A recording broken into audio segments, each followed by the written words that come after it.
Hello and welcome, citizens of Texas. Today I would like to speak to all of you about an issue that has become increasingly important in society.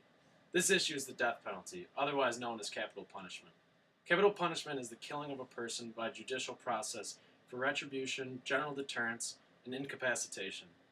This issue hits home with all of you in particular because the state of Texas is known for its extremely high execution rates. The state of Texas has executed a total of 437 people. This is more than 4 times that of any other state. This is exactly why I've chosen to speak to all of you. I want to equip all of you with the knowledge that you need to understand that the death penalty should not be used today because of its inefficiency and immorality. The points I would like to get across to all of you are that executions are more costly than life in prison without parole.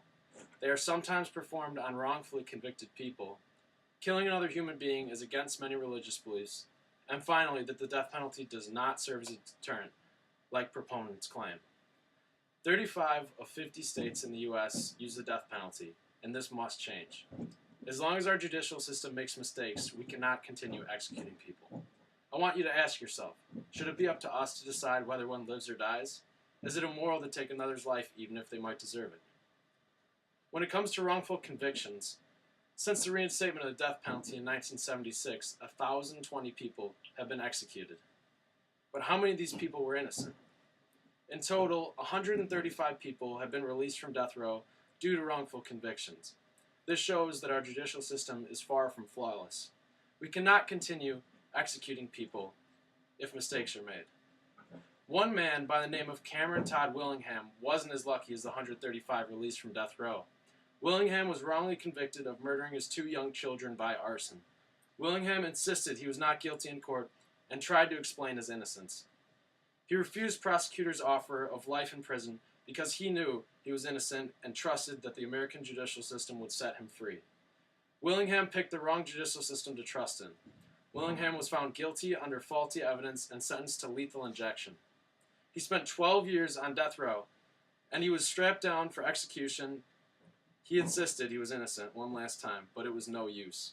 Willingham was executed on February 17, 2004. A follow-up investigation showed that evidence used against Willingham was not valid. A man by the name of David Gran looked at every aspect of the entire case and compiled a report that showed Willingham was innocent. Widely respected expert forensic analysts were brought in and came to the conclusion that all evidence used against Willingham was false. This shows us that advances in forensic science has made wrongful convictions a big issue. Many of wrongful convictions could have happened in the past, but we're not aware because DNA evidence wasn't used back then. DNA evidence does not falter. No arguments can be made against the validity of DNA results because every person has unique DNA with the exception of identical twins. The potential execution of innocent people is not a risk worth taking to keep the death penalty intact. One innocent life lost is one too many. From an economic standpoint, life imprisonment is much more appealing than the death penalty. An execution costs much more than life in prison. On average, life in prison for an inmate costs $500,000. On average, an execution costs $2 million. $2 million cost is accumulated while on death row through counsel, court costs, and many other fees. A lengthy appeals process in court makes the price even more expensive, and separate imprisonment in a high-security death row in prison just adds to that. Honest law-abiding citizens should not be paying this high price for the mistakes of death row inmates.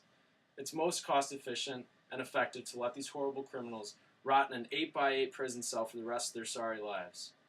This would save money, give the prisoners plenty of time to ponder their mistakes, and eliminate the risk of wrongfully convicting and executing someone. With the current shaky economy, why not cut some government spending, which comes from our tax dollars, may I remind you, and abolish the death penalty?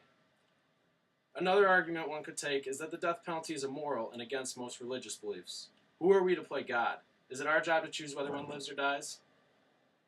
This is hypocritical. The 6th commandment says, "Thou shalt not kill." It's short and concise and leaves no room for misinterpretation. Whether killing another is right or wrong is set in stone, literally. Death penalty could be considered cruel and unusual punishment as well. The electric chair, firing squads, lethal injection, and the use of gas for asphyxiation do not sound ethical to me. The final argument that proponents make to the death penalty is that it serves as a deterrent. This is not true. Proponents of the death penalty say that it serves as a deterrent to criminals from committing serious crimes. Although this may sound very logical, it's not true. If this were true, the crime rate would have decreased since the reinstatement of the death penalty. A study published on the Death Penalty Information Center website reveals that murder rates in the states with death penalty are higher than states without it.